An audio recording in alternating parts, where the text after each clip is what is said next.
श्रद्धात्रयविपाकयोगः। अर्जुन उवाच ये शास्त्रविधिमुत्सृज्य यजन्ति श्रद्धयान्वित तेषां निष्ठा तु का कृष्ण सत्त्वमाहुरजस्तमः। श्रीभगवानुवाच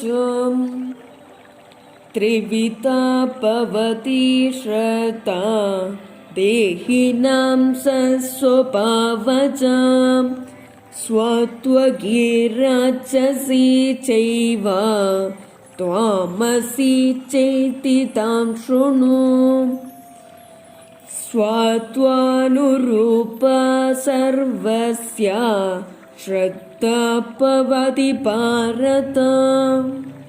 श्रद्धामयूयं पुरुषो यो यच्छ्रद्धः स एव सः। यजन्ति स्वात्तिका देवान् यक्षरक्षांसि राक्षसा प्रेतां भूतगणान् चैन्या यजन्ति तामसा जनाः।